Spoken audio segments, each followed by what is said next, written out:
Hi dear अय्यामो, स्वागत है आपका CMS डिफाइंड यूट्यूब चैनल पर। माय डियर्स, यह एडिटोरियल पब्लिकेशंस के वॉल्यूम 2 का यह सेट नंबर 4 है।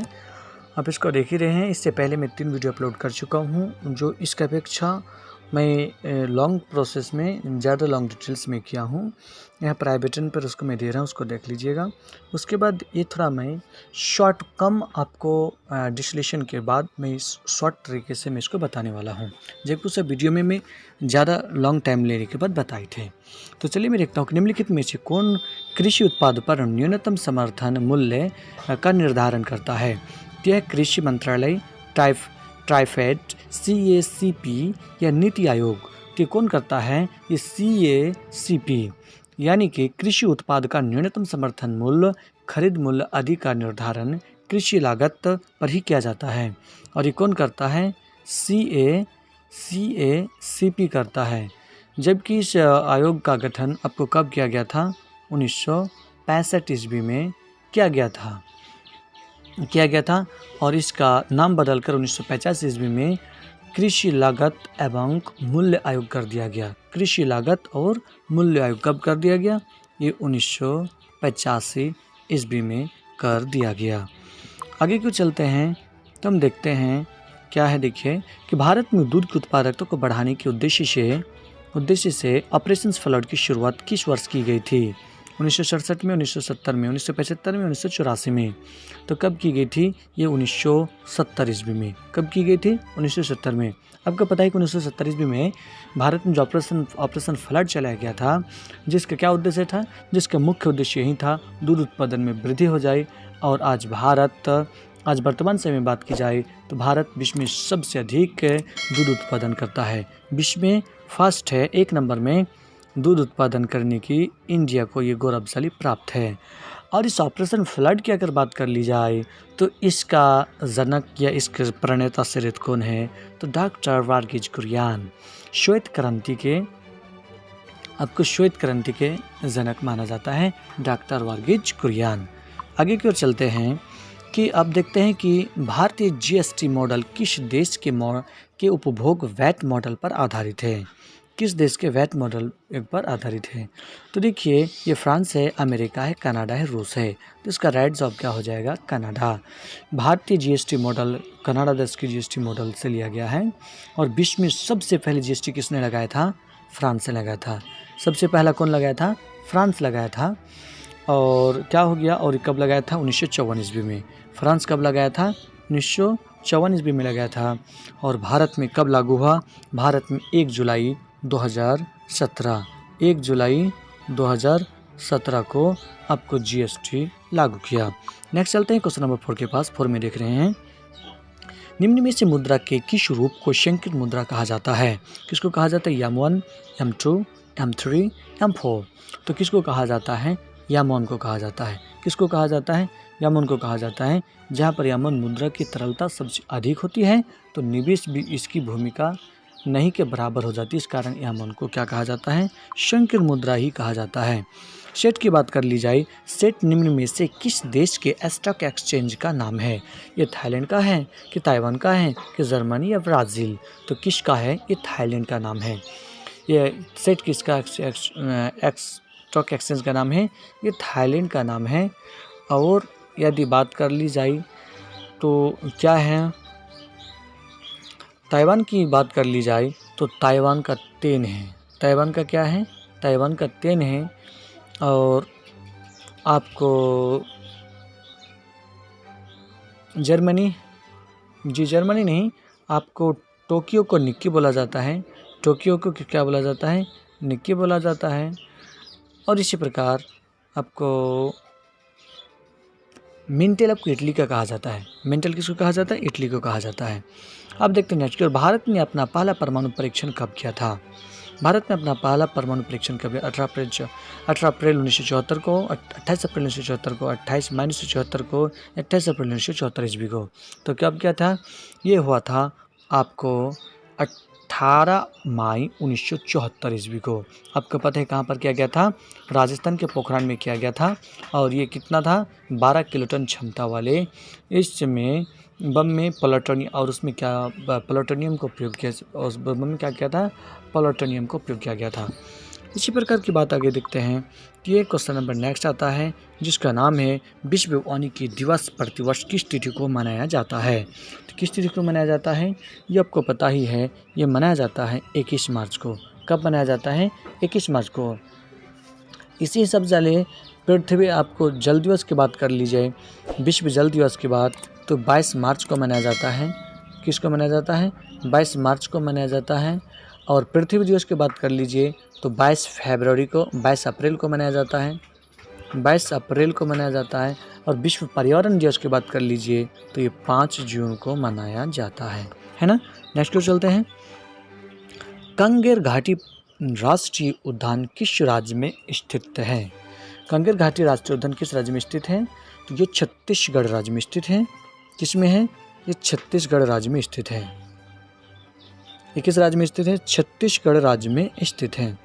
आगे की बात कर लीजिए तो आपको यह कंगेर घाटी जो राष्ट्रीय उद्यान है आपको ये हिरण संरक्षण से संबंधित है। और छत्तीसगढ़ के यह राष्ट्रीय उद्यान जो इंद्रावती राष्ट्रीय उद्यान का भी ये प्रमुखता है।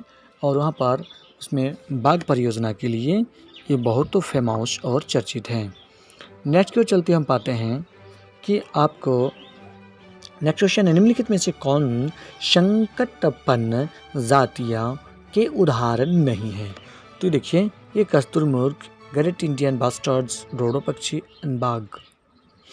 देखिए वो संकटपन्न जातियों का उदाहरण नहीं है। तो संकटपन्न में कौन है? तो संकटपन्न और संकटग्रस्त तो ये है आपको डोडो पक्षी। क्यों कही जाए तो डोडो पक्षी धरती से बिल्कुल विलुप्त हो चुका है, गायब हो चुका है। बाकी आपको कस्तूरी मृग, बाघ, ये सब तो आपको संकटग्रस्त हैं, लेकिन डोडो पक्षी संकट हो चुका है, ये दुनिया से मिट चुके हैं। नेक्स्ट की बात कर लीजिए, संयुक्त राष्ट्र पर्यावरण कार्यक्रम का मुख्यालय कहाँ स्थित है? ये न्यूयॉर्क में, जेनेवा में, नैरोबी में, वियना में। तो ये कहाँ पर है? ये नैरोबी में है। कहाँ पर है? नैरोबी में है।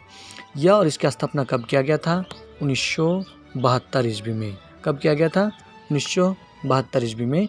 और नैरोबी की बात कर ली जाए तो केनिया की राजधानी है। नैरोबी कहाँ है? केनिया की राजधानी है। आगे को देखते हैं। क्वेश्चन नंबर नेक्स्ट की ओर है, निम्नलिखित में से कौन जैन धर्म के 22वें तीर्थकार है? देखिए कि जानते हैं आप कि जैन धर्म में कितने 24 तीर्थकार हुए थे, और जिसमें आपको क्या था? आपको लास्ट था आपको महावीर स्वामी। अंतिम कौन था? महावीर स्वामी था। तो महावीर स्वामी था, तो हमारे 24वें और 24वें तो महावीर स्वामी था, और प्रथम में कौन था? ऋषभदेव था। प्रथम कौन था? ऋषभदेव था। तो ऋषभदेव था। तो मेरा 22वां कौन है? तो 22वां मेरा आपको अरिस्टनेमी है। कौन है? अरिस्टनेमी है, जो मेरा ऑप्शन सी सही होगा। आगे को देखते हैं, वो है क्वेश्चन नंबर आपको नेक्स्ट। अशोक ने बौद्ध धर्म का प्रचार प्रसार श्रीलंका में भी किया था, इसका प्रमाण किस साहित्य से प्राप्त होता है? दीपवंश में, महावंश में, बुद्ध चरित्र में, कि ए और बी दोनों में? तो किस में मिल जाता है? ए और बी दोनों में मिल जाता है। जिसमें संघमित्रा और महेंद्र अपने पुत्र महेश और पुत्री संघमित्रा को अशोक धर्म प्रचार के लिए भेजा था, जबकि कालिंग के युद्ध में वह शस्त्र त्याग कर वो बौद्ध धर्म को अपना लिया था। नेक्स्ट देखते हैं क्वेश्चन नंबर नेक्स्ट। धन्वंतरि तथा कालिदास निम्नलिखित में से किसके दरबार में रहते थे? धन्वंतरि तथा कालिदास निम्नलिखित में से किसके दरबार में रहते हैं? चंद्रगुप्त प्रथम, द्वितीय, कनिष्क या समुद्रगुप्त? किसके पास रहते थे? ये चंद्रगुप्त द्वितीय के यहाँ पर रहते थे। किसके पास रहते? चंद्रगुप्त द्वितीय के रहते थे। और ये चंद्रगुप्त द्वितीय के वहाँ पर 9 रत्न रहते थे, और इसमें धन्वंतरि और कालिदास भी प्रमुख थे। और ये आपको चंद्रगुप्त द्वितीय के शासनकाल में ही आपको फाहियान आए थे, आपको जो चाइना से आए थे, है ना, चाइना से आए थे फाहियान। ये किसके शासनकाल में आए थे? चंद्रगुप्त द्वितीय के शासनकाल में आए थे। आगे को देखते हैं, किस इतिहासकार ने बहादुर शाह को शाह-ए-बेखबर कहकर भी पुकारा था? किसने पुकारा था? बदायूं ने, खलीफा ने, इनायत खान ने, या पिकमिशी कोई नहीं? तो किसने किया था? ये क्या था? खफी खां। खफी खां क्या था? खफी खां बहादुर शाह को। ये बहादुर शाह 65 वर्ष की आयु में मुगल सम्राट बना था और मराठों और राजपूतों के प्रति मैत्रीपूर्ण नीति भी अपनाई थी। ठीक है, इतिहास का खफी खां ही इसको क्या कहा था? आपको शाही बेखबर का नाम दिया था। नेक्स्ट क्वेश्चन देखते हैं, चौसा का युद्ध कब हुआ था? आपको समझ में आ ही गया होगा कि चौसा का युद्ध किसके साथ किसने किया था। तो चौसा का युद्ध आपको कब हुआ था? तो ये हो गया था आपको 26 जून 1538 ईस्वी में। और ये किसके बीच हुआ था? तो हुमायूं और शेर शाह के बीच हुआ था। किसके बीच हुआ था? हुमायूं और शेर शाह के बीच हुआ था। हुमायूं और शेर शाह के बीच हुआ था। ठीक है, शेर शाह के बीच हुआ था, जिसमें किसकी विजय हुई थी? जो हुमायूं पराजित हो गए थे और शेर शाह जीत लिया था, और शेर शाह की उपाधि इसी समय उन्होंने अपनाया था।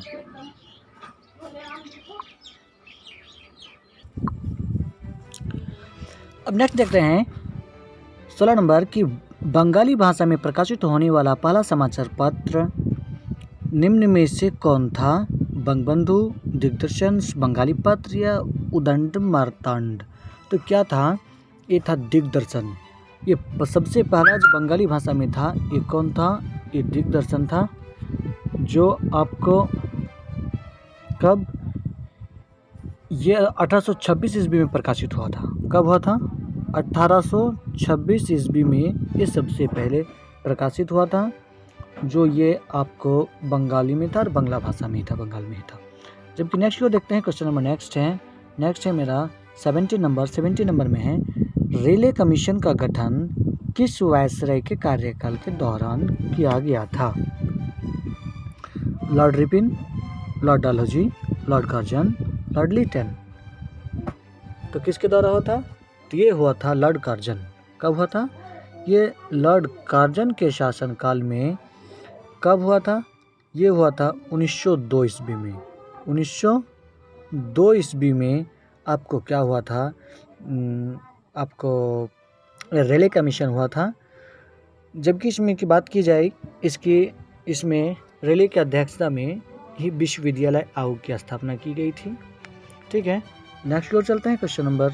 और यह भारत में शिक्षा संबंधित विकास के लिए रेले कमीशन, अगर पूछी जाए कि भारत में जो अंग्रेजी शासनकाल में रेले कमीशन किस लिए था, ये शिक्षा संबंधित था, शिक्षा के विकास से संबंधित था, और इसी के शासनकाल में ही विश्वविद्यालय आयोग की भी गठन हुआ था। नंबर नेक्स्ट की चलते हैं, क्वेश्चन नंबर 18 के पास। 18 में है, ब्रोकन विंग पुस्तक के लेखक निम्नलिखित में से कौन है? कौन है? ब्रोकन विंग पुस्तक के लेखक निम्नलिखित में से कौन है? तो ये कौन है? ये है चित्तरंजन दास, सरोजिनी नायडू, दीनबंधु मित्र, रामेंद्रनाथ टैगोर। तो ये है आपको सरोजिनी नायडू। ब्रोकन विंग पुस्तक के लेखक सरोजिनी नायडू है। जो सरोजिनी नायडू भारत की पहली महिला राज्यपाल थी, और इनके द्वारा लिखी गई पुस्तक सॉन्ग ऑफ इंडिया थे। और आपको क्या बोला जाता है? सरोजिनी नायडू को आपको बुलबुले हिंद भी कहा जाता है। जबकि आपको तोताई हिंद आपका मीर खुसरो को कहा जाता है, और स्वर कोकिला लता मंगेशकर को कहा जाता है। ठीक है, ये कुछ इंपॉर्टेंट स्नेक नेम भी थे। आगे को देखते हम पा रहे हैं, अहमदाबाद मिल मजदूर हड़ताल के बाद मिल मालिकों के द्वारा कितने प्रतिशत बोनस देना स्वीकार किया गया था? 15%, 25%, 30%, 35%। तो कितना परसेंट देने की बात की गई थी? ये 35% देने की बात की गई थी। जो मिल मजदूर का हड़ताल हुआ था 1918 ईस्वी में। कब हुआ था? 1918 ईस्वी में। और कुछ विशेष छूट की बात की गई थी, कुछ बोनस की बात की थी। इसमें ही मालिकों द्वारा 35% उसको देने की स्वीकार किया गया था बोनस। जबकि नेक्स्ट को चलते हैं, नेक्स्ट क्वेश्चन है मेरा, इंडियन सोसाइटी की स्थापना किसके द्वारा किया गया था? तो किसके द्वारा किया गया था? शायद आपको पता ही होगा, आनंद मोहन बोस के द्वारा किया गया था। आनंद मोहन बोस के द्वारा किया गया था। ये कब किया गया था? 1872 ईस्वी में। कब किया गया था? 1872 ईस्वी में। और इंडियन सोसाइटी, उसके बाद इसके अलावा भी कुछ उस समय की बात अगर कर ली जाए, लैंड होल्डर सोसाइटी की स्थापना भी द्वारकानाथ टैगोर द्वारा किया गया था। ईस्ट इंडियन एसोसिएशन की बात कर लीजिए तो दादा भाई नेहरू जी किया था। कौन किया था? दादा भाई नौरोजी किया था। और आपको द्वारकीनाथ टैगोर ने क्या किया था? द्वारकीनाथ टैगोर ने आपको लैंड होल्डर सोसाइटी किया था। और उसके बाद अगर कर ली सुरेंद्र नाथ बनर्जी की, तो सुरेंद्र नाथ बनर्जी ने क्या किया था? आपको इंडियन एसोसिएशन की स्थापना किया था और servant of India society Gopal Krishna Gokhale द्वारा किया गया था। ठीक है, इसी प्रकार आगे चलते हुए हम पाते हैं क्वेश्चन नंबर 21 में देख रहे हैं हम कि निम्नलिखित में से भारतीय कांग्रेस का कौन सा अधिवेशन गाँव में संपन्न प्रथम अधिवेशन था? तो ये कब था? ये 48 ऑप्शन से 48वां, बी 49, ये 50 या 52। तो डियर्स यहाँ पर ऊपर मैं आवेदन दे रहा हूँ, इसमें देख लीजिएगा पूरे आपको भारत स्वतंत्रता सब कांग्रेस का स्थापना से लेकर आपको आगे तक आपको टोटल एक एक करके बाय डिस्टिलेशन सब कुछ आपको दिया हुआ है। आप इस वीडियो को देख लीजिएगा, तो मैं समझता हूँ कि आप अगर जानते भी तो कम से कम याद हो जाएंगे, या शायद उसमें से कुछ भूल गए थे, कुछ याद हैं, तो आप जरूर इस वीडियो को देख लीजिएगा जो आई बटन में मैंने दिया है। उसको नेक्स्ट पहुँचते हैं। तो ये कब हुआ था? तो ये हो गया था आपको 50वां अधिवेशन। ये कब होता? 50वां अधिवेशन था। और 50वां अधिवेशन की बात कर लीजिए तो यह अधिवेशन आपको सबसे गांव में संपन्न हुआ था, फैजपुर बंगाल में 1937 ईस्वी में। और इसके अध्यक्ष अभी जवाहरलाल नेहरू किया था और सबसे पहले किसी गांव में किया गया था। आगे की ओर देखते पाते हैं 22वां अधिवेशन की बात। तो 22वां अधिवेशन क्या है? किस संधि के द्वारा तृतीय अंगल मैसूर युद्ध समाप्त किया गया था? मंगलोर संधि, श्रीरंगपट्टनम की संधि, मद्रास की संधि, या कोई नहीं? तो किसके द्वारा? श्रीरंगपट्टनम की संधि द्वारा। श्रीरंगपट्टनम की संधि द्वारा आपको क्या हो गया था? ये तृतीय अंगल मैसूर युद्ध खत्म हुआ था। जो यह तृतीय अंगल मैसूर युद्ध की बात कर लीजिए तो 1790 से 92 तक यह युद्ध चला था। ठीक है, और इसमें क्या हो गया था? इस समय गवर्नर जनरल की बात कर लीजिए तो लॉर्ड कॉर्नवालिस थे। कौन थे? लॉर्ड कॉर्न, ठीक है, कॉर्नवालिस थे। ठीक है, आगे को देखते हैं पाते हैं क्वेश्चन नंबर 23 में देख रहे हैं किस वर्ष जजिया कर को पुनः लागू किया गया था? 1667 में, 79 में, 82 में, या 85 में?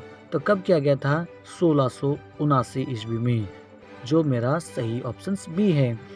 जबकि सबसे प्रथम जजिया कर को प्रथम बार मुगल सम्राट अकबर के द्वारा 1564 ईस्वी में, कब? 1564 ईस्वी में आपको क्या किया गया था? समाप्त कर दिया गया था। परंतु 1669 ईस्वी में फिर औरंगजेब पुनः इसे लागू कर दिया जाता और औरंगजेब को ही जिंदा पीर कहा जाता था। तथा ये क्या हो गया? इसके समय पर सबसे ज़्यादा विस्तृत था औरंगजेब के दौर में, और औरंगजेब ही मुगल अंतिम बड़े सम्राट के रूप में 1707 ईस्वी में इनकी मृत्यु हो जाती है। उसके बाद फिर यह वंश धीरे धीरे खत्म होते चले जाता है। आगे और देखते हैं 1857 की क्रांति का नेतृत्व इलाहाबाद में किसके द्वारा किया गया था? खान बहादुर के द्वारा, या आपको लियाकत अली, या मौलवी अहमदुल्ला, या और भी दोनों? तो देखिए ये किया गया था लियाकत अली द्वारा। क्या किया गया था? लियाकत अली के द्वारा किया गया था। जबकि अंग्रेजी कॉर्नवेल था और उसके जो दमन करने वाला, और इसका नेतृत्व अब कर बिहार में भी हुआ था। बिहार में कुंवर सिंह और उसके भाई अमर सिंह के द्वारा किया गया था। आगे को देखते हैं कि हम जालियांवाला बाग हत्याकांड। जालियांवाला बाग हत्याकांड के बाद किसने नाइट उपाधि को वापस कर दिया था? किसने कर दिया था? तो ये किसने किया था? ये किए थे आपको रविंद्रनाथ टैगोर। ठीक है, इसमें महात्मा गांधी केसरी हिंद की आपको उपाधि त्याग दी थी। कौन किया था? रविंद्रनाथ टैगोर किए थे। और केसरी हिंद की भी उपाधि त्याग दी थी। आपको पता होना चाहिए कि 13 अप्रैल 1919 ईस्वी को क्या किया था? जालियांवाला बाग हत्याकांड हुआ था। तो जनरल ओ डायर दरोश में गोली चलाने की आपको आदेश दिया था, जो आप एक गोल आपको भाग पर था जिसमें मात्र लोगों को निकलने की 3 ही मिनट का समय दिया गया था और उसमें सरकारी रिपोर्ट के मुताबिक किसी ने 479 भी लिखता है 479 या अंडर 500 से ज़्यादा आपको सरकारी रिपोर्ट नहीं बताया था, लेकिन उसमें भारतीय अपने कांग्रेस की रिपोर्ट के मुताबिक ये कितना था, लगभग 1000 आदमी मारे गए थे। और ये किस लिए हो रहा था, ये आपको डॉक्टर सतपाल और किचलू की गिरफ्तारी हो गई थी, इसी के लिए ये लोग एक शांति सभा कर रहे थे। चलिए, बहुत सारी बातें हैं, वीडियो लॉन्ग हो जाता है, इसलिए मैं शॉर्ट में बात को आगे निकलता हूँ। आगे निकलते पहुँच रहे हैं, प्रथम विश्व कप हॉकी का आयोजन किस वर्ष किया गया था? 1949 ईस्वी को, 1961 ईस्वी को, 1971 ईस्वी को या 1975 ईस्वी को? तो कब किया गया था? ये 1971 ईस्वी को किया गया था, जो 1971 ईस्वी में किया गया था। और यह स्पेन में हुआ था। कहाँ पर हुआ था? स्पेन में हुआ था, जिसमें आपको पाकिस्तान ने स्पेन को 1-0 से हराकर जीत हासिल कर लिया था। प्रथम विश्व हॉकी कप में पाकिस्तान 1971 ईस्वी में स्पेन को 1-0 से हराकर ये मैच जीत लिया था। ठीक है, आगे देखिए। आगे हम पा रहे हैं, क्वेश्चन नंबर 27 में है। 27 में देखिए, संयुक्त राष्ट्र के प्रथम महासचिव ट्रिगवेली का संबंध किस देश से था? तो आपको पता ही होना चाहिए, क्योंकि जब भी आपको नाम याद किया जाता था, ट्रिगवेली नॉर्वे अर्थात नॉर्वे। ट्रिगवेली नॉर्वे के रहने वाले थे। ठीक है, और यह 1946 से 1952 ईस्वी तक शासन इसका कार्यकाल था। 1946 से कब तक? 52 तक। 1946 से 1952 तक इनका ये शासनकाल था, कार्यकाल था। आगे की ओर देखते हैं, प्रसिद्ध अभिनेत्री वैजयंती माला का संबंध किस शास्त्रीय नृत्य से था? वैजयंती माला, तो ये कुचिपुड़ी या कथकली, मोहिनीअट्टम या भारतनाट्यम? तो किसके संबंध में था? तो ये था आपको भारतनाट्यम, और इसकी संबंध भारतनाट्यम शास्त्रीय नृत्य से था। और इनके अलावा भी जान सकते हैं, यामिनी कृष्णमूर्ति भी थे, SK सरोज भी हैं, और लीला सैमसन भी इससे संबंधित है। किससे संबंधित हैं? भारतनाट्यम से। तो मेरा सही ऑप्शन क्या था? मेरा डी है। आगे की ओर चलते हैं, क्वेश्चन नंबर 29 में देख रहे हैं कि निम्नलिखित में किसका मिलन सही नहीं है? किसका मिलन सही नहीं है? 1 नंबर महात्मा गांधी राजघाट है, ज्ञानी जैली सिंह एकता स्थल है, मोरारजी देसाई अभय घाट है, और शंकर दयाल शर्मा चैत्रा भूमि है। तो देखने वाली बात है कि देखिए, महात्मा गांधी राजघाट ये तो सही है, ज्ञानी जैली सिंह एकता स्थल ये भी सही है, और आपको मोरारजी देसाई अभय घाट ये भी सही है। तो शंकर दयाल शर्मा जो चैत्रा भूमि ये सही नहीं है। तो सही क्या है? क्योंकि ये है आज आपको शंकर दयाल शर्मा के समाधि स्थल का नाम कर्म भूमि है, तथा BR अम्बेडकर के समाधि स्थल का नाम चैत्रा भूमि है ना? यह है आपको क्या है? आपको कर्म भूमि है।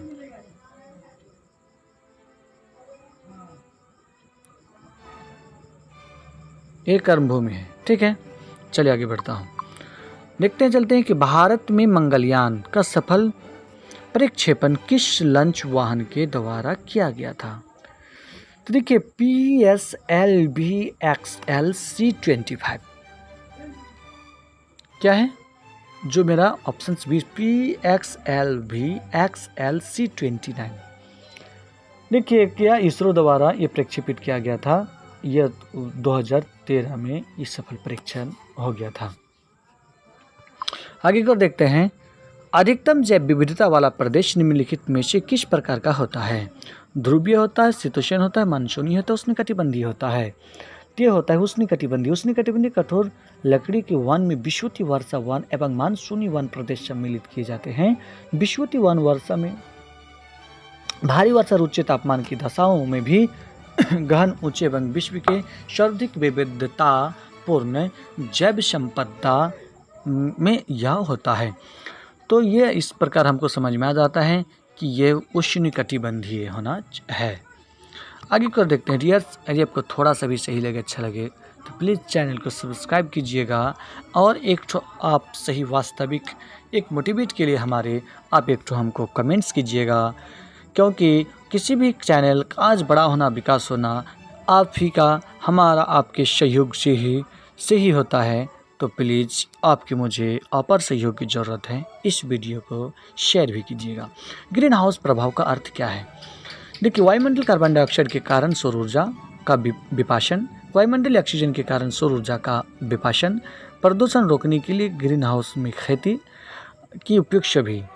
तो इसका राइट आंसर क्या हो जाएगा? इसका राइट आंसर हो जाएगा कार्बन डाइऑक्साइड के कारण सौर ऊर्जा का विपाशन, जो मेरा ऑप्शन बिल्कुल ए सही है। आगे की ओर बढ़ते हैं। क्वेश्चन नंबर 33 में आता है 33, निम्नलिखित में से कौन गैर परंपरागत ऊर्जा स्रोत नहीं है? निम्नलिखित में से कौन गैर परंपरागत ऊर्जा स्रोत नहीं है? तो देखिए, परमाणु ऊर्जा, सौर ऊर्जा, जौरीय शक्ति या पवन ऊर्जा। तो देखिए, सौर ऊर्जा, पवन ऊर्जा, जौरीय ऊर्जा, इसमें से हम क्या करते हैं, या किसी को हम सिर्फ कन्वर्ट करते हैं, बदलते हैं, इसको उत्पन्न नहीं करते हैं। लेकिन इसमें क्या होता है, परमाणु ऊर्जा को विशेष भट्टी, विशेष ईंधन को जलाकर, विशेष ईंधन को बदलकर हम यह रूप में परिवर्तन करते हैं। इसलिए इस सवाल का मेरा सही जवाब क्या हो जाएगा? हो जाएगा आपको परमाणु ऊर्जा। सौर ऊर्जा भी सौर से मिलता है, पवन ऊर्जा भी पवन के पवन चक्की लगाने से, जौहरी ऊर्जा से फ्री में प्राप्त हो जाता है। नेक्स्ट देखते हैं क्वेश्चन नंबर 34, देश के विभिन्न समूहों में किसके साथ अरुणाचल प्रदेश की सीमाएं लगती है? भूटान, बांग्लादेश, चीन, म्यांमार। बांग्लादेश, चीन, म्यांमार। देखिए, देश के विभिन्न समूहों के साथ अरुणाचल प्रदेश की सीमाएं लगती हैं। तो देखिए, अरुणाचल प्रदेश की सीमाएं लगती हैं, तो देखिए ये इस तरह से जो मैपें बनती हैं,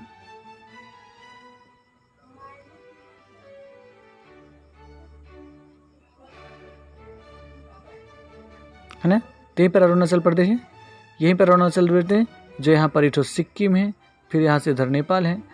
तो यहीं पर क्या हो जाता है, आपको ये अरुणाचल प्रदेश है। तो इसके लिए कौन सा हो जाएगा? तो देखिए, इधर तो भूटान है,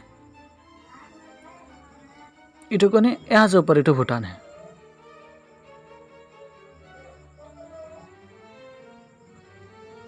यहाँ पर भूटान है। उसके बाद क्या हो गया, चीन तो है ही, इधर चीन है, और इधर क्या है आपको म्यांमार, इधर भी है। इसलिए इसका सही आंसर क्या हो जाएगा?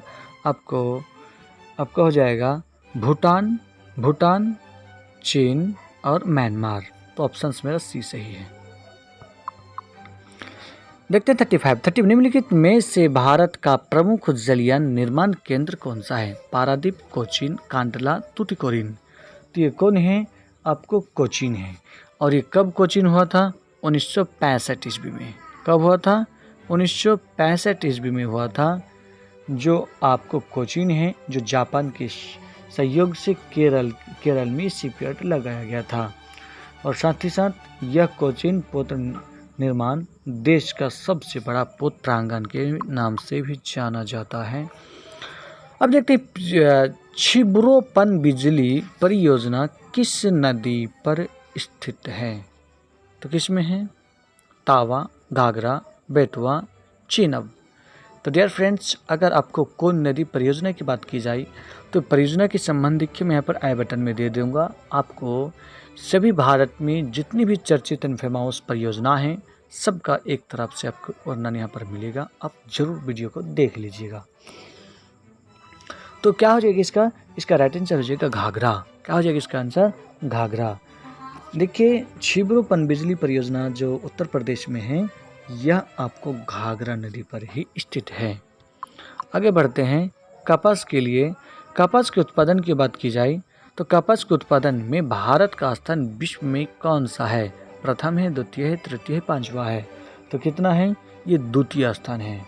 तो कपास के उत्पादन भारत का स्थान दूसरा है, जबकि पहले स्थान की बात के लिए चीन है। और भारत विश्व के कुल कपास उत्पादन का कितना परसेंट? 16% उत्पादन भारत करता है। ठीक है, कितना परसेंट करता है? 16% करता है। अगला क्वेश्चन देख रहे हैं कि भारत की सीमा सड़क संगठन, क्या है अगला क्वेश्चन, भारत की सीमा सड़क संगठन की स्थापना किस वर्ष किया गया था? तो किस वर्ष किया गया था? 56 में, 1960 में, 1962 में या 1968 ईस्वी में? तो कब हुआ था? 1962 ईस्वी में, जो मेरा ऑप्शन राइट आंसर सी है। इसके उद्देश्य क्या था? सीमावर्ती क्षेत्रों के साथ सड़क निर्माण को बढ़ावा देना, बस, इसका और कोई दूसरा मकसद नहीं था। आगे देखते हैं शिपकीला दर्रा। शिपकीला दर्रा किस राज्य में स्थित है? तो यह है सिक्किम में है, उत्तराखंड, अरुणाचल प्रदेश, हिमाचल प्रदेश। तो ये क्या है? ये हिमाचल प्रदेश में है। कहाँ पर है? हिमाचल प्रदेश में है। जबकि रोहतांग दर्रा, शिपकीला दर्रा और बारालाचला दर्रा ये भी हिमाचल प्रदेश में ही पाए जाते हैं। आगे की ओर बात करेंगे हम, तो क्या है? क्वेश्चन नंबर 40 है, नेपाल व हिमालय का विस्तार किन दो नदियों के बीच हुआ है? देखिए, तीस्ता से दिंगा, काली से तीस्ता, सतलज से काली, उपयुक्त में से कोई नहीं। तो क्या हो जाएगा? ये काली से तीस्ता। क्या हो जाएगा? काली से तीस्ता। ये कितनी है? ये 800 किलोमीटर लंबी है। कितनी है? ये 800 किलोमीटर लंबी है और ये काली से तीस्ता तक फैली हुई है। अन्नापूर्णा, आपको गोसाईनाथ, धौलागिरी पर्वत श्रेणी इन्हीं क्षेत्रों में, अर्थात ये काली से तीस्ता के बीच ही पाए जाते हैं। जबकि नेक्स्ट क्वेश्चन देखते हैं, क्वेश्चन नंबर 41 है, भारतीय संविधान के संवैधानिक उपचारों के अधिकारों को भारतीय संविधान के आत्मा और हृदय किसने कहा था? भारतीय संविधान के संवैधानिक उपचारों के अधिकारों को भारतीय संविधान के आत्मा और हृदय किसने कहा था? के.सी. वाहियार ने कहा था या जवाहरलाल नेहरू या सरदार पटेल, उपयुक्त में से कोई नहीं। तो देखिए, संविधान के संवैधानिक उपचारों के अधिकार को, तो देखिए इनमें से कोई नहीं। क्यों? आपको पता होना चाहिए ये कहने वाले व्यक्ति कौन थे। तो ये संविधान के जो अनुच्छेद आपको 32 है, उपचार का अधिकार प्रदान करता है और अधिकार को, इसको आत्मा और साउल हृदय, ये तो कहा था डॉक्टर भीमराव अंबेडकर ने। यहाँ पर तो ऑप्शन भीमराव अंबेडकर है नहीं। और ये किस अनुच्छेद को? 32। किस अनुच्छेद को? 32 में उपचार का अधिकार दिया गया है, इसलिए उसको भी 32 को भी बोला जाता है। और यदि कथन के अनुसार बोली जाए तो भीमराव अंबेडकर होता है। अगला देखते रहे। अगला, पंचायत चुनाव कराने हेतु निर्णय किसके द्वारा लिया जाता है? चुनाव आयोग का लिया जाता है या केंद्र सरकार का, राज्य सरकार का या राष्ट्रपति का? तो लिया जाता है किसका? आपको राज्य सरकार का। पंचायत चुनाव कराने का निर्णय राज्य सरकार के द्वारा लिया जाता है, जबकि इसके लिए कानून राज्य विधानमंडल बनाता है। ठीक है, आगे की ओर बढ़ते हैं। क्वेश्चन नंबर नेक्स्ट पढ़ते हैं। क्वेश्चन नंबर 43 में है, आर्थिक नियोजन किस सूची का विषय है? आर्थिक नियोजन किस सूची का विषय है? तो यह केंद्र का, राज्य का, समवर्ती का, यह आपको आर्थिक नियोजन। तो देखिए, आर्थिक नियोजन ये समवर्ती सूची है। क्योंकि आर्थिक नियोजन समवर्ती सूची, क्योंकि ये समवर्ती सूची का मतलब ये होता है कि केंद्र राज्य दोनों कानून बना सके, है ना। इसके अंतर्गत कौन आता है? शिक्षा भी आता है, वन भी आता है, ये सब भी आपको किसके अंतर्गत आता है? समवर्ती सूची के अंतर्गत आता है। अशोक मेहता कमेटी, अशोक मेहता समिति जिसने पंचायती राज की कार्यप्रणाली का पुनरीक्षण किया, किस व्यवस्था की संस्तुति थी? एक त्रिस्तरीय, एक स्तरीय, द्विस्तरीय या त्रिस्तरीय? तो आपको पता होना चाहिए द्विस्तरीय था। अशोक मेहता समिति कब आया था? 1977। कहाँ पर? 1977 पंचायती राज व्यवस्था में द्विस्तरीय प्रणाली की संस्तुति दी गई थी। इस समिति में कुल 13 सदस्य थे, जिसका गठन किसके लिए किया गया था? उस सदस्य कितना? 13 सदस्य था। और इसका गठन भी आपको इन्हीं खामियों को, कमियों को दूर करने के लिए किया गया था। आगे की बात कर लीजिए। क्वेश्चन नंबर 45 में देख रहे हैं, भारत में न्यायिक पुनरीक्षण की संकल्पना किस देश के संविधान से लिया गया? बहुत अच्छी बात है, ये विदेशी स्रोत की बात है। न्यायिक पुनरीक्षण की संकल्पना किस देश के संविधान से लिया गया है? तो जैसे यहाँ पर मैं सारे संविधान के स्रोत की मैं बातें कर सकता हूँ, लेकिन यहाँ पर ये वीडियो मेरा लॉन्ग होता है, इसलिए मैं इसे जल्दी छोड़कर आगे बढ़ना चाहता हूँ। भारत में न्यायिक पुनरीक्षण की अवधारणा अमेरिका से लिया गया था। किससे लिया गया था? अमेरिका से लिया गया था।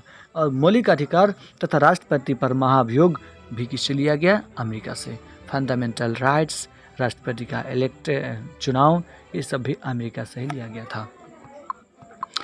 46 की बात कर लीजिए तो 46 देखते हैं क्या है। 46 में संविधान के किस अनुसूची में विभिन्न राज्यों में अनुसूचित क्षेत्रों के प्रशासन और नियंत्रण के लिए विशेष उपबंध है? तीसरी, चौथी, पांचवी या छठी? तो किस में है? ये तो है आपको 5वीं अनुसूची में। किस में है?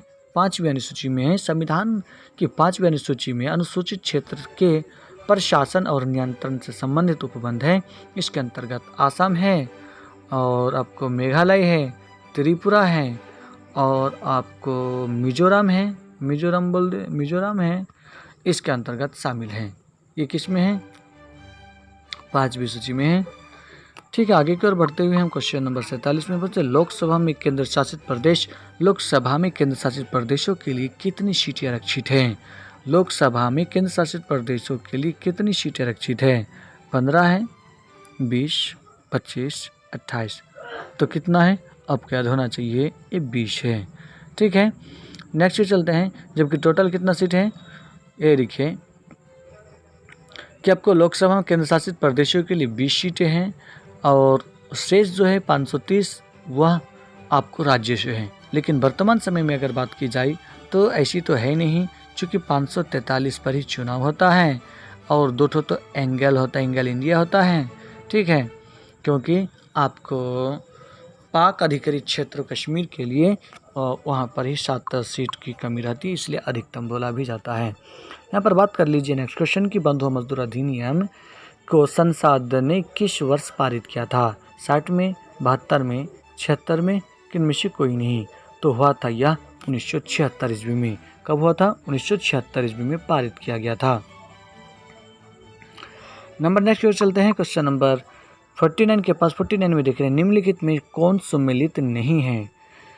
जो भाग है और विषय भाग 2 में नागरिकता है, भाग 3 में मौलिक कर्तव्य है, भाग 4 में नीति निर्देशक तत्व है, भाग 15 में निर्वाचन है। तो देखेंगे ये भाग 3 सही नहीं है। क्यों? कि मौलिक कर्तव्य की संविधान के भाग 4 क में है, 4 के क में है, इसलिए ये क्या है? ये तो सही है। उसके बाद ये भी सही है, उसके बाद ये भी सही है, लेकिन ये है 4 के क में। मौलिक कर्तव्य किस में है? आपको 4 के क में है, 4 के क में है। नंबर नेक्स्ट पर चलते हैं। तो मेरा कौन आंसर हो गया? मेरा हो गया आपको बी हो गया, बी हो गया। क्वेश्चन नंबर 50 देखते हैं। भारत में लोकसभा के कम से कम कितने सत्र बुलाए जाना अनिवार्य है? वर्ष में लोकसभा के कम से कम कितने सत्र बुलाए जाना अनिवार्य है? वर्ष में 1 बार, 2 बार, 3 बार या में से कोई नहीं? तो देखिए वर्ष में यहाँ पर कम से कम बोला गया है, तो कम से कम 2 बार। क्यों? क्योंकि 6 महीना में तो 1 बार करना ही पड़ेगा, 6 महीने 1 बार सत्र बुलाना पड़ेगा ही। तो जब 6 महीने पड़ेगा तो 1 साल में कितने 6 महीने? 2 महीना आता है, इसलिए मिनिमम कितना हो जाएगा? 2 बार। तो वर्ष में कम से कम कितनी होनी चाहिए? 2 बार, जो मेरा ऑप्शन बी सही है। आगे क्यों देखते हैं। तो अब है क्वेश्चन नंबर नेक्स्ट है आपको 51 है। 51 में देखिए व्यक्तिगत स्वतंत्रता के लिए उच्च न्यायालय कौन सा रिट जारी करता है? कौन सा रिट जारी करता है? प्रतिषेध, अधिकार परीक्षे, बंदी प्रत्यक्षीकरण या प्रामदेश? तो कौन करता है? ये करता है बंदी प्रत्यक्षीकरण। पर बंदी प्रत्यक्षीकरण की बात की जाए तो यह आपको 226 अनुच्छेद 226 में है, जो रिट जारी करने का करता है। और बंदी प्रत्यक्षीकरण का अर्थ है व्यक्ति को शरीर, डेट्स मीन सब समेत उसे प्रस्तुत करना, हाजिर करना। नेक्स्ट देखते हैं 52 में संपत्ति का अधिकार को किस वर्ष मौलिक अधिकार से हटा दिया गया? 76, 78, 80, 86 में। तो कब किया गया है? 1978 ईस्वी में। कब किया गया है? 1978 ईस्वी में। और इसे क्या कर दिया गया? 44वां संविधान संशोधन 1978 द्वारा संपत्ति का अधिकार को मौलिक अधिकार से हटा दिया गया और इसे अब क्या कर दिया गया? कानूनी अधिकार दे दिया। क्या कर दिया? कानूनी अधिकार बना दिया गया। ठीक है, इसके पीछे कारण है, जो आप चाहे तो आप हमें कमेंट कीजिए, मैं आपको सेपरेट चीज़ को मैं जरूर बता दूंगा। ये रिवर सूत्र पुस्तक के लेखक कौन है? V.S. नायपॉल, नीरज सी चौधरी या Geeta Mehta, George Bernard Shaw? तो कौन क्या है? गीता मेहता, एक रिवर्स चित्र गीता मेहता द्वारा लिखित है, जो 1993 ईस्वी में प्रकाशित हुआ था। कब हुआ था? 1993 में प्रकाशित हुआ था। जो कहानी का एक संग्रह है, जो भौगोलिक संदर्भ में नर्मदा नदी और भारतीय समाज के भीतर जो विविधता और विषय की विषमता पाई जाती है और वर्तमान से अतीत दोनों से जुड़ी बातों को इसमें स्पष्ट किया गया है। क्वेश्चन नंबर 54 देख रहे हैं। एमनेस्टी इंटरनेशनल को किस शांति का नोबेल पुरस्कार दिया गया था? तो कब दिया गया था? आपको 1962 ईस्वी में, 68 में, 70 में, 77 में। तो कब दिया गया था? आपको कब दिया गया था? आपको कब दिया गया था? 1977 ईस्वी में। 1977 ईस्वी में। 1977 ईस्वी में।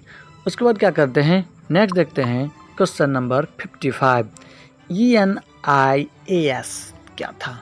ENIAS था एक इलेक्ट्रिक कैलकुलेटर, एक इलेक्ट्रॉनिक कंप्यूटर, एक इंजन, इनमें से कोई नहीं। तो क्या है?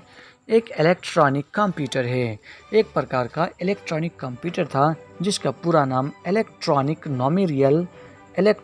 नॉमिरियल इंटीग्रेटेड एंड कंप्यूटर है। थोड़ा लिखने में हमको इसमें प्रॉब्लम होता है, ठीक है।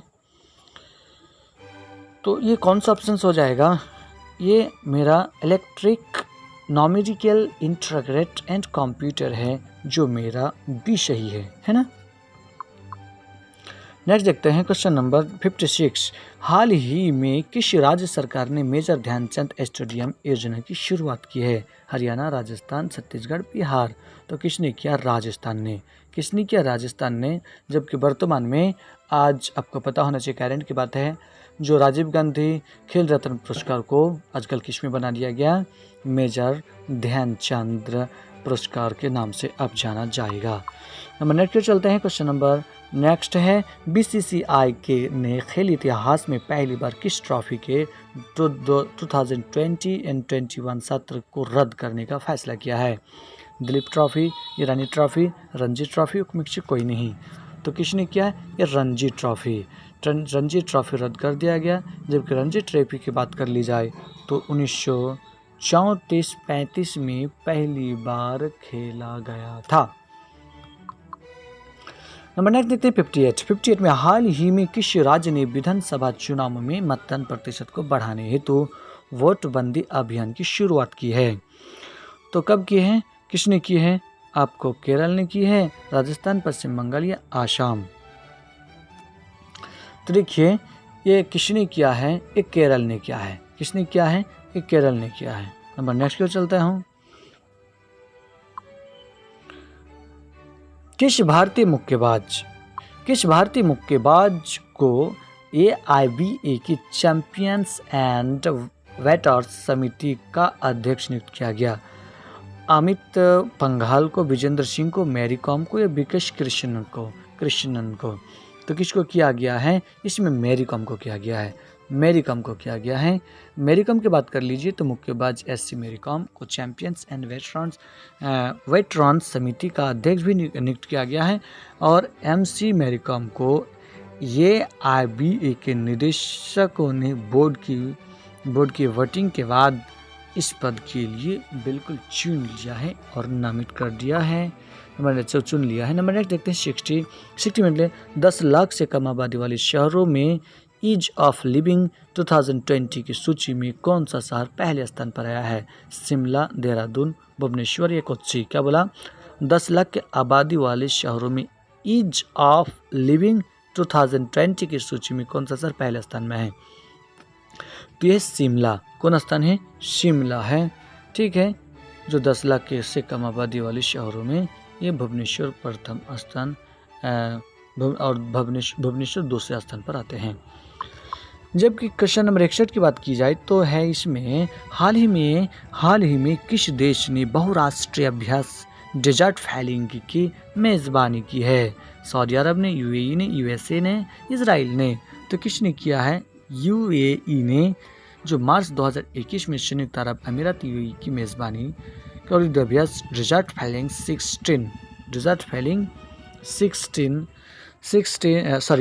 6 का आयोजन अल दाफरा एयरबेस पर किया गया था, है ना। यूएई की मेज़बानी में आयोजित एक वार्षिक बहुराष्ट्रीय बड़ा युद्धाभ्यास भी हुआ था। इसमें भारतीय वायुसेना भी पहली बार भाग लिया था। देखते हैं आगे कि क्वेश्चन नंबर 62 के बारे में। रॉबर्ट एर्विन ने wild life photographer of the year 2020 को पुरस्कार जीता है। उनकी तस्वीर का शीर्षक क्या था? Daydreaming, bush fire, the last goodbye, close encounter. तो ये था, तो ये कौन था? तो ये है आपको ऑप्शन बी है, जिसका नाम बुश फायर है, जिसका नाम बुश फायर है, जो 2020 में विनाशकारी ऑस्ट्रेलियाई बुश फायर के बारे में इसको इंडिकेट करता है। 30वां बिहारी पुरस्कार 2021 से किसने सम्मानित किया है? ये मोहन कृष्ण बोस को, राम मोहन झा को, श्याम मोहपत्रा को या संजय झा को? तो किसने किया है? ये आपको मोहन कृष्ण बोहरा को। किसने किया है? मोहन कृष्ण बोहरा को। ठीक है, ऑप्शन ए से ये मोहन कृष्ण बोहरा को किया है। आगे बोलते हैं, ये नेक्स्ट है चर्चित पुस्तक जो है बहाना मास्टर क्लास के लेखक कौन है? Mark Zuckerberg, Ruskin bond, Sreedharan Pillai या अल्फ्रेडो कोवेल्ली? तो किसकी है? यह है आपको अल्फ्रेड कोवेल्ली की है। ठीक है, नेक्स्ट देखते हैं क्वेश्चन नंबर 65 में। हाल ही में श्री तुर्लापति कुटुम्बा राव का निधन हो गया। इनका संबंध तमिल पत्रकार से, कन्नड़ पत्रकार से, मलयालम पत्रकार से या बंगाली पत्रकार से? तो किससे है? इनके संबंध तमिली पत्रकार से हैं। आगे की ओर देखिए, किस राज्य सरकार ने पानी और मिट्टी के टेस्टिंग करने के लिए कृषि संजीवनी वैन की शुरुआत की है? उत्तर प्रदेश ने, राजस्थान ने, पंजाब ने या कर्नाटक ने? तो किसने किया है? ये कर्नाटक ने किया है। कर्नाटक सरकार द्वारा जो मिट्टी पानी परीक्षण करने और कीट नियंत्रण के लिए उपचार का सुझाव देने के लिए कृषि संजीवनी वैन लॉन्च किया है। आगे की बात देख लेता हूँ। दावोस संवाद 2021 का आयोजन किस संस्थान द्वारा किया गया? दावोस संवाद 2021 का आयोजन किस संस्थान द्वारा किया गया? विश्व बैंक, विश्व आर्थिक मंच, IMF या संयुक्त राष्ट्र पर्यावरण? तो किसके द्वारा किया गया है? ये विश्व आर्थिक मंच का आयोजन आपको किया गया है, दावोस संवाद का आपको किया गया विश्व आर्थिक मंच के द्वारा किया गया है। ठीक है, आगे की ओर बात करते हैं। 68 आर्थिक समीक्षा 2020-21 से संबंधित तथ्यों पर विचार करना है। तो विचार यही देखिए, कृषि क्षेत्र में वृद्धि दर 3.4 रही है, राजकोषीय धारा 3.5 रहा है, इसका विषय जीवन की अभिव्यक्ति की सुरक्षा है। तो इसमें से 1 2 है, केवल 2 और 3 है, 1 2 3 तीनों है। तो इसका सही आंसर है आपको 1 और 2 सही, जो ऑप्शंस मेरा ए में है, आगे की बात अगर कर ली जाए, आरबीआई ने मार्च 2021 में किस बैंक पर 2 करोड़ रुपए का जुर्माना लगाया? आरबीआई ने मार्च 2021 में किस बैंक पर 2 करोड़ रुपए का जुर्माना लगाया? HDFC, SBI, एक्सिस या ICICI? तो किसको लगाया गया? बात यह है कि ये SBI को लगाया गया है। क्यों लगाया गया? ये है कि बैंकिंग विनिमय BR अधिनियम 1949, क्या है? 1949 की धारा 10 के कुछ प्रावधानों के उल्लंघन के नाम पर उस पर 2 करोड़ रुपया जुर्माना किया गया है। ठीक ठाक, नेक्स्ट चलता हूँ। देखिए, इसमें 100 क्वेश्चन हैं जो सभी एग्जामों के लिए मूल्यवान हैं। प्लीज़ आप इसको फुल वीडियो ज़रूर देखिए। वीडियो कैसे लगेगा ज़रूर हमको कीजिएगा, कमेंट्स कीजिएगा। साथ ही साथ प्ले लिस्ट देखिएगा। यहाँ पर मैं आपको आई बटन पर प्ले लिस्ट भी इंडिकेट कर दूंगा, जो आपको प्ले लिस्ट में आपको कई तरह की वीडियो और उपलब्ध हैं जो आपके लिए बड़ी मूल्यवान है। क्वेश्चन नंबर 70 है कि यह है आपको हाल ही में किसी दुनिया की सबसे प्रदूषित राजधानी घोषित किया गया? इस्लामाबाद, बीजिंग, नई दिल्ली, टोक्यो। तो देखिए, दुख के समाचार हैं और बुरी बात है, ये बात आपको समझ में आ गया होना चाहिए। ये है हमारे देश की राजधानी नई दिल्ली दुनिया की सबसे प्रदूषित राजधानी में शुमार किया गया। क्यों? वायु गुणवत्ता रिपोर्ट 2020 के अनुसार दुनिया का सबसे प्रदूषित राजधानी नई दिल्ली हो गया है, जबकि दुनिया का सबसे प्रदूषित शहर अगर की बात की जाए तो शिनजियांग है ना। आगे की ओर बात कर लीजिए तो यह है हाल ही में किस राज्य ने फल उत्पादन को बढ़ाने के लिए फ्रेश फ्रूट मैक मूवमेंट की शुरुआत की? आंध्र प्रदेश, हिमाचल प्रदेश, केरल या महाराष्ट्र? तो किसने किया है? ये क्या है? महाराष्ट्र ने। किसने किया है? ये महाराष्ट्र ने किया है। जबकि नेक्स्ट क्वेश्चन देख रहे हैं 72 है महिलाओं को सुरक्षा। महिलाओं की सुरक्षा हेतु किस राज्य सरकार ने अभियान ऐप लॉन्च किया है? आंध्र प्रदेश, उत्तर प्रदेश, बिहार, महाराष्ट्र? तो किसने किया है? किसने किया है? ये आंध्र प्रदेश ने किया है। किसने किया है? आंध्र प्रदेश ने किया है। जबकि नेक्स्ट क्वेश्चन की ओर चलता हूँ। ये क्वेश्चन नंबर 73 है अंतर्राष्ट्रीय महिला दिवस 2021 का थीम क्या है? इंड जेंडर बेस या silence comes from change during कोविड-19 या women empowerment during lockdown, women in leadership and equal future a कोविड-19 वर्ल्ड? तो क्या है? ये है आपका ऑप्शन डी सही है, women in leadership and equal future in ए कोविड-19 वर्ल्ड। नंबर नेक्स्ट क्यों चलते हैं 74 में है हाल ही में दुनिया के सबसे पुराने जानवर का जीवाश्म किस राज्य से प्राप्त हुआ? गुजरात से, अरुणाचल प्रदेश, मध्य प्रदेश या आसाम? तो किससे प्राप्त हुआ है? ये मध्य प्रदेश से प्राप्त हुआ है। किससे प्राप्त हुआ है? मध्य प्रदेश से प्राप्त हुआ है।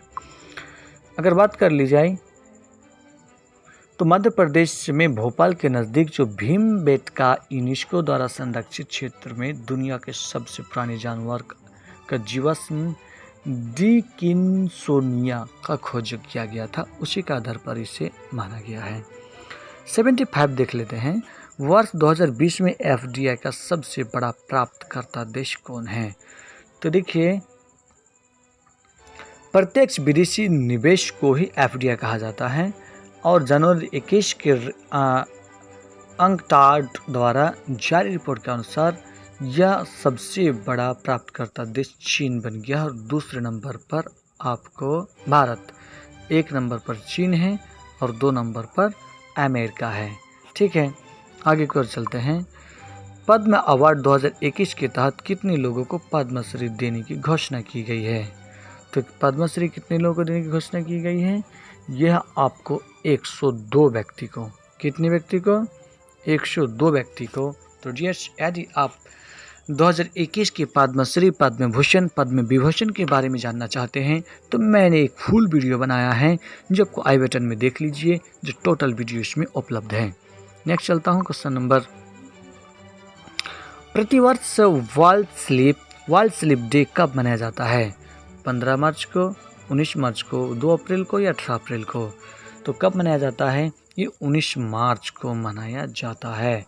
वर्ल्ड स्लीपिंग डे 19 मार्च को मनाया जाता है। इस वर्ष उसका थीम था रेगुलर स्लीप हेल्दी फ्यूचर, लगातार सोइए बेहतर भविष्य बनाइए। जबकि निम्न में से किस पर ध्वनि का तरताव निर्भर करता है? वेग पर, आवृत्ति पर, आयाम पर या तीव्रता पर? तो किस पर निर्भर करता है? ये आवृत्ति पर निर्भर करता है, जो मेरा ऑप्शन बी सही है। नेक्स्ट देखते हैं क्वेश्चन नंबर 79। 79 में क्या है? 79 में सूर्य के चारों ओर घूमने वाले पृथ्वी के लिए कौन सा बल जिम्मेदार है? कौन सा बल जिम्मेदार है? चुंबकीय बल, गुरुत्वाकर्षण बल, अनुदैर्घ्य बल, नाभिकीय बल? तो देखिए क्या बोला, सूर्य के चारों ओर घूमने वाले पृथ्वी के लिए कौन सा बल जिम्मेदार है? तो बिल्कुल आपको तो पता है ही, यह गुरुत्वाकर्षण ही बल है, नहीं तो इसके अलावा भला और कौन है। जो यह सर आइजैक न्यूटन द्वारा प्रतिपादित किया गया था, जो द्रव्यमान के कारण विभिन्न दो वस्तुओं में यह बल लगता है। बहुत सारी बातें हैं डियर्स, ये मैं अपने अलग अलग चैप्टर में मैं ज़रूर पढ़ाता हूँ। ये 9th क्लास में बच्चों को ज़रूर बताता हूँ। ये 9th क्लास के सिलेबस में उपलब्ध होता है, इससे पहले भी आता है। जब कोई वस्तु पृथ्वी से चंद्रमा पर स्थानांतरित किया जाता है तो द्रव्यमान पर क्या प्रभाव पड़ता है। ध्यान से समझने वाली बात है। जब कोई वस्तु पृथ्वी से चंद्रमा पर जाता है तो क्या है, उसके द्रव्यमान पर क्या पड़ता है, बढ़ता है, घटता है, अपरिवर्तित रहता है। तो देखिए अपरिवर्तित रहता है। जो आप सोचिएगा कि 1/6 होता है तो वो भार होता है। यहाँ पर क्या बोला गया, हमको क्या बोला गया, द्रव्यमान बोला गया। तो द्रव्यमान में कोई परिवर्तन नहीं होता है। नंबर नेक्स्ट के चलते हैं, क्वेश्चन नंबर 81 है। 81 में देख लीजिए क्या है। रात के समय आवासीय क्षेत्र में शोर का अनुमानित स्वर कितना होना चाहिए। तो ये कितना होना चाहिए, 45 डेसिबल होना चाहिए। कितना होना चाहिए, ये 45 डेसिबल होनी चाहिए। उसके बाद क्या कह लेते हैं, डेसिबल की बात कर लीजिए तो केंद्रीय प्रदूषण नियंत्रण बोर्ड द्वारा निर्धारित मानकों के अनुसार आवासीय क्षेत्रों में रात में 10 बजे से सुबह 6 बजे तक शोर की स्वीकार्य मात्र 45 डेसिबल तक ही रखा गया है। 82 में देखते हैं, निम्नलिखित में से किसका तरंग दैर्घ्य सबसे कम है। अल्फा किरण का, एक्स किरण का, अल्फा किरण का, बीटा किरण का, गामा किरण का। तो सबसे ज़्यादा आपको तरंग दैर्घ्य सबसे कम किसका है, आपको गामा किरण का है। किसका है, गामा किरण का है, जिसकी क्षमता कितना है, 10⁻⁻10 मीटर से 10⁻⁻17 मीटर तक होता है।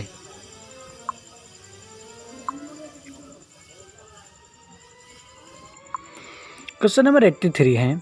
83 में है कि 6 ओम के 3 प्रतिरोधकों को 6 वोल्ट की सप्लाई पर समांतर क्रम में जोड़ा जाता है तो परिपथ का कुल विद्युत प्रतिरोध आपको कितना होगा।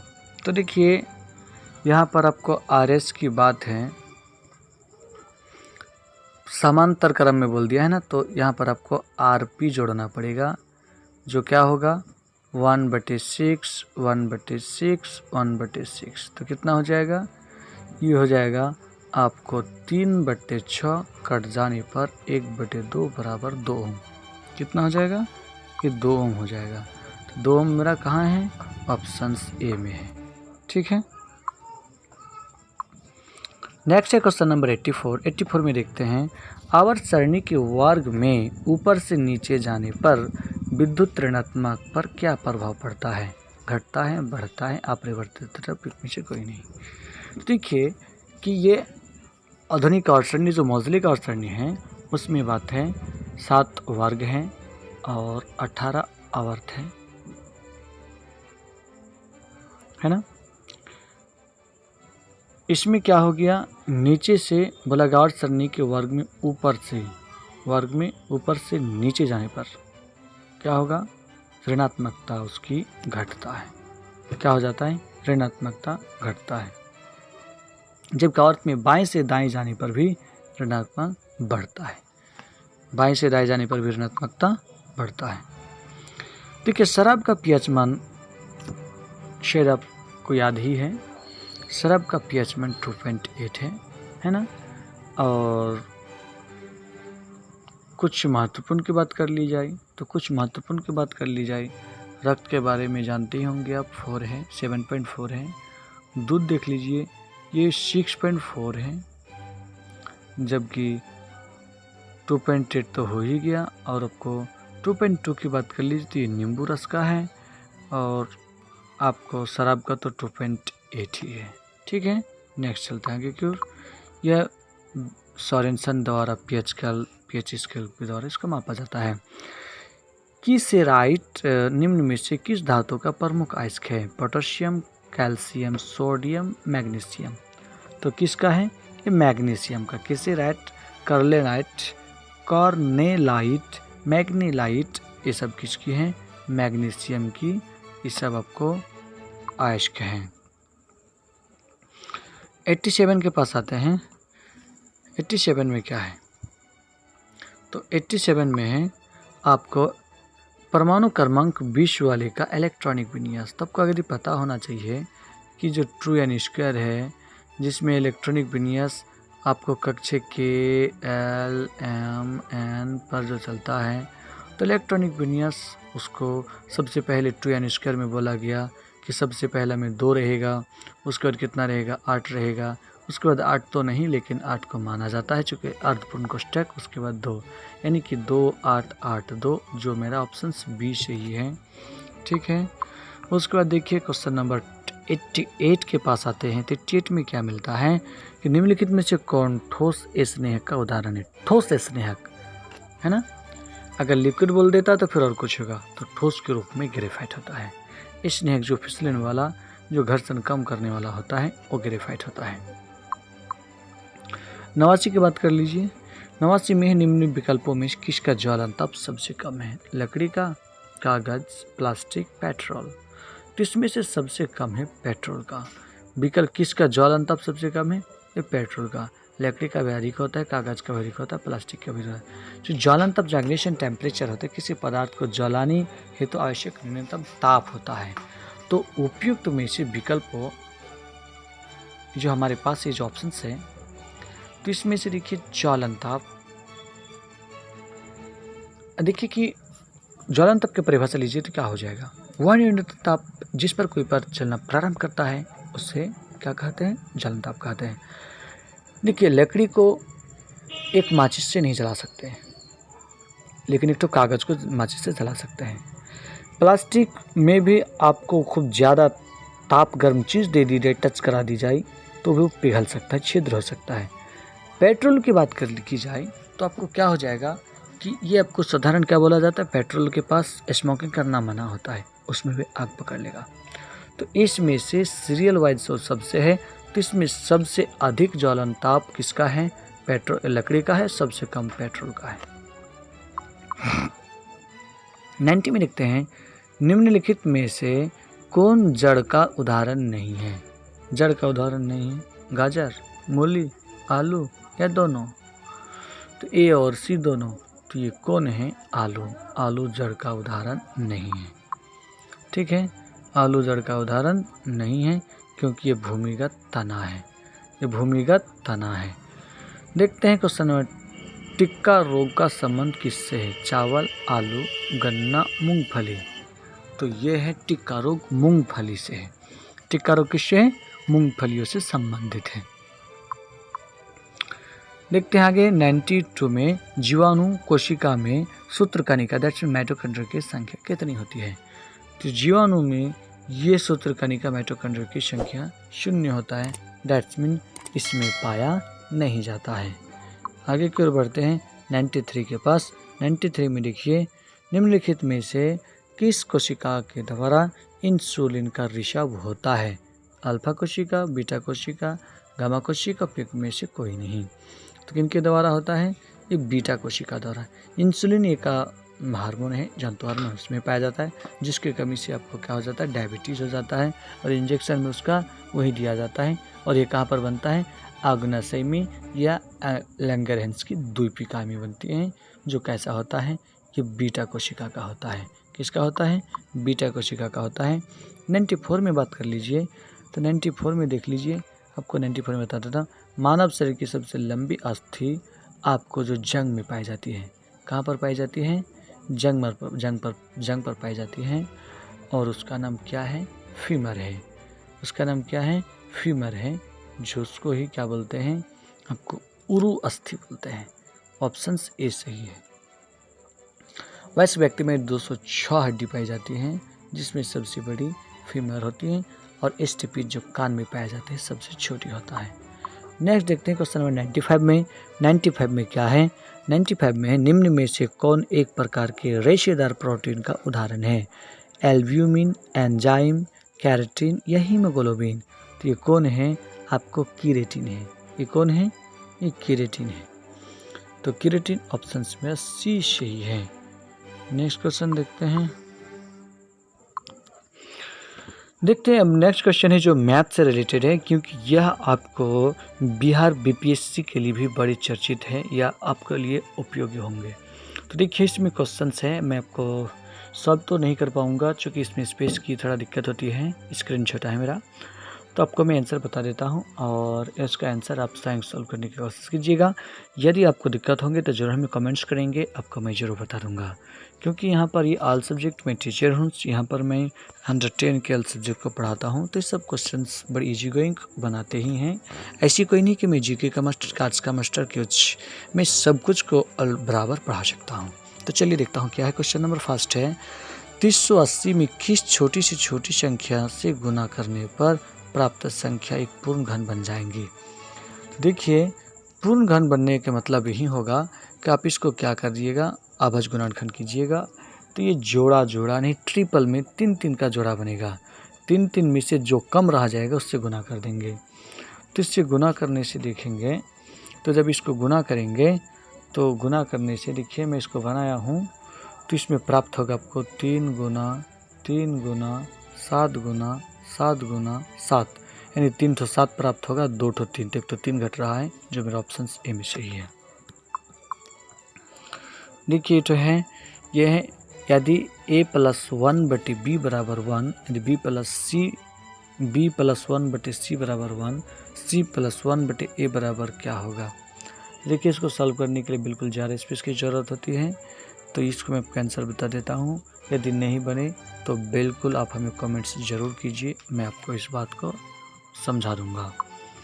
ठीक है ना। मैं नेक्स्ट देखता हूँ क्वेश्चन नंबर 98 में है, एक दुकानदार 2 कुर्सी में से प्रत्येक को 400 में बेच देता है, बेच दिया। उस पर कुछ 20% पर लाभ होता है, दूसरे पर 20% की हानि होती है। तो हुई कुल सौदे में से कितनी प्रतिशत लाभ या हानि होगी। तो देखिए ऐसी स्थिति में हमेशा हानि होगा।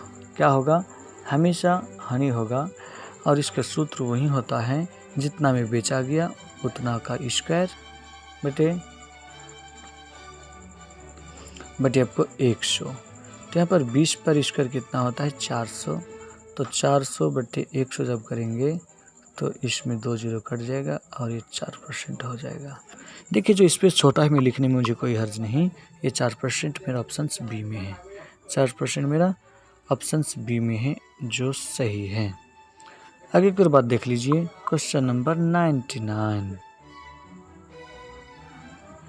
99 में क्या है, किस धनराशि पर एक निश्चित दर से 2 वर्ष के साधारण ब्याज तथा चक्रवृद्धि ब्याज क्रमशः 800, 840, वह धनराशि कितनी होनी चाहिए। देखिए चक्रवृद्धि ब्याज के लिए आपको इसमें ज़्यादा लग जाएंगे, अब सॉल्व कर लीजिएगा। किन से सूत्र से, CI बराबर से कर लीजिएगा, ठीक है, उससे भी हो जाएगा। उसका साधारण ब्याज के पास लीजिए तो P × R/T/100 जो हो जाएगा उससे कर लीजिएगा। तो ये कितना हो जाएगा, इसका आंसर मैं तुरंत सॉल्व करके मैं रखा हूँ, ये हो जाएगा आपको ऑप्शन ए 4000 रुपया। ठीक है, आगे की लास्ट क्वेश्चन देखते हैं। जो लास्ट क्वेश्चन है, आपको एक शंकु तथा एक गोली की त्रिज्या एवं आयतन समान है, तो दोनों गोली का व्यास और उसकी ऊंचाई का अनुपात क्या होना चाहिए। देखिए शंकु का जो होता है आपको आयतन, तो क्या होता है 1/3 पाई r²h, जबकि बेलन के पास, गोले के पास जब चले जाएंगे तो 4/3 पाई r³।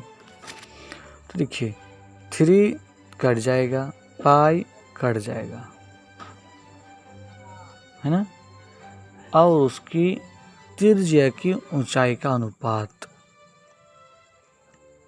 समान भी है, तो r भी कट गया, लेकिन r इधर एक ठो बच जाएगा, तो इधर हो जाएगा h, इधर हो जाएगा r, इस हिसाब से कितना हो जाएगा, इधर तो बचा हुआ है 4, यानी कि आपका हो जाएगा व्यास और ऊंचाई का अनुपात 1:2 हो जाएगा, जो मेरा ऑप्शन डी में है।